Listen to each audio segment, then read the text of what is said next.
حضرت علی رضی اللہ تعالی عنہ گھر میں داخل ہوئے. صبح کا وقت ہے، حضرت علی رضی اللہ تعالی عنہ گھر میں داخل ہوتے ہیں. حضرت علی جب گھر میں داخل ہوتے ہیں تو عجیب و غریب حالت دیکھتے ہیں کہ فاطمہ رو رہی ہے.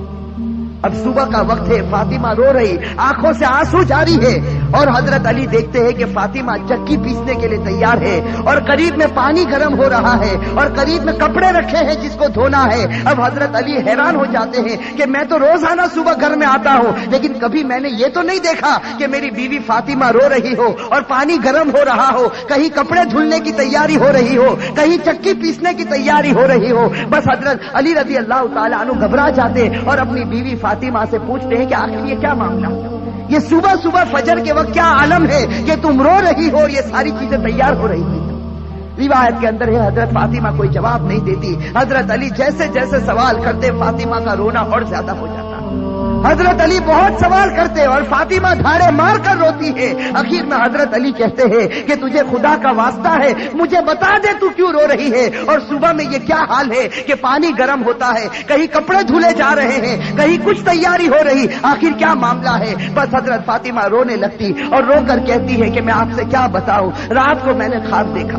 حضرت فاطمہ فرماتی ہے کہ رات کو میں نے خواب دیکھا، خواب میں میں نے میرے آقا سرکار دو عالم صلی اللہ علیہ وسلم کو دیکھا، خواب میں میں نے میرے والد نبی کو دیکھا کہ وہ کسی چیز کو تلاش کر رہے ہیں، وہ کسی چیز کو ڈھونڈ رہے ہیں. فاطمہ فرماتی ہے کہ میں نے خواب میں میرے والد سے پوچھا کہ اے میرے ابا جان، اے میرے نبی، تم کون سی چیز تلاش کرتے ہو، تم کس کو ڈھونڈتے ہو؟ تو میرے نبی، میرے ابا نے کہا کہ فاطمہ بیٹی میں تجھے ہی تلاش کر رہا ہوں، بیٹی میں تجھے ہی تلاش کرتا ہوں، میں تجھے ہی ڈھونڈ رہا ہوں. روایت کے اندر ہے کہ حضرت فاطمہ رضی اللہ تعالی عنہ یہ خواب بتاتی ہے اور اس کے بعد اپنے شوہر علی سے کہتی ہے کہ علی آج میرا یہ آخری دن ہے، میرے نبی نے، میرے والد نے مجھے بتا دیا، اب کچھ ہی دیر میں اپنے خدا کو پیاری ہونے والی ہوں، یہ میرا آخری وقت ہے. حضرت علی رضی اللہ تعالی عنہ دھاڑے مار کر روتے ہیں. روایت کے اندر ہے کہ حضرت علی پوچھتے ہیں کہ اے فاطمہ، ابھی تیرے والد کو انتقال ہوئے 6 مہینے بھی نہیں گزرے، ابھی ان کا غم ہمارے سینوں کے اندر ہے،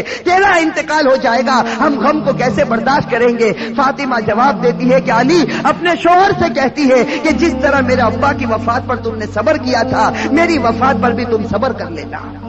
میری ماں بہنیں، اصل بات مجھے یہ بتانی ہے کہ حضرت فاطمہ رضی اللہ تعالی عنہا کی طبیعت خراب سے خراب ہونے لگتی ہے، بخار چڑھنے لگتا ہے. حضرت فاطمہ چکی پیس رہی ہے، حضرت علی ان کے ہاتھوں کو پکڑ لیتے ہیں اور کہتے ہیں کہ اب یہ بس کرو، آج تمہارا آخری دن ہے، تم ہمیں چھوڑ کر جانے والی ہو، یہ چکی کو پیسنا، یہ کپڑے دھونا، یہ پانی کو گرم کرنا، یہ سب تکلیف کیوں اٹھا رہی ہو؟ فاطمہ رو کر کہنے لگتی ہے، فاطمہ رو کر کہنے لگتی ہے کہ مجھے تمہارا بھی حق ادا کرنا ہے اور مجھے میرے بیٹے حسن اور حسین کا بھی حق ادا کرنا ہے. میں دنیا سے چلی جاؤں گی، میں چاہتی ہوں کہ چکی پیس کر جاؤں، کپڑے دھل کر جاؤ، اپنے بچوں کو نہلا کر جاؤ، تاکہ میرے انتقال کے بعد تمہیں کسی کے سامنے ہاتھ پھیلانا نہ پڑے، تاکہ تمہیں کسی کے سامنے ہاتھ پھیلانا نہ پڑے. روایت کے اندر ہے کہ حضرت علی ان کو سمجھا کر کھڑا کرتے ہیں، ابھی ان کو کھڑا کرتے حضرت علی رو رہے، فاطمہ رو رہی، اتنے میں وہ پیارے بچے حسن اور حسین گھر کے اندر داخل ہوتے ہیں.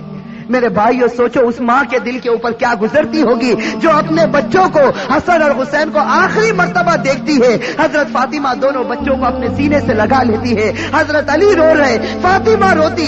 ان کا رونا دیکھ کر وہ 2 معصوم بچوں کو رونا آ جاتا. وہ 2 معصوم بچے جب روتے ہیں اور اپنی ماں سے پوچھتے ہیں کہ ماں تو کیوں روتی ہے، اپنے باپ سے پوچھتے ہیں کہ ابا جان تم کیوں روتے ہو، علی کوئی جواب نہیں دیتے، فاطمہ کوئی جواب نہیں دیتی. فاطمہ صرف بچوں سے اشارہ کرتی ہے کہ تم میرے والد کی قبر کے اوپر چلے جاؤ، تم میرے نبی کی قبر پر چلے جاؤ. تاریخ میں یہ بات لکھی ہے کہ حسن اور حسین دونوں معصوم بچے ہیں، دونوں لاڈلے بچے ہیں، نبی کی قبر کے اوپر جاتے ہیں. ابھی قبر کے اوپر کھڑے ہوتے ہیں کہ اندر سے آواز آتی ہے، حضرت محمد رسول اللہ صلی اللہ علیہ وسلم کی آواز آتی ہے کہ اے میرے نواسے، تم اپنی ماں کے پاس چلے جاؤ، میرے پاس تو تم بعد میں بھی آ سکتے ہو، لیکن آج آخری دن ہے، اس دن کے بعد تمہیں اپنی ماں کا چہرہ نظر نہیں آئے گا.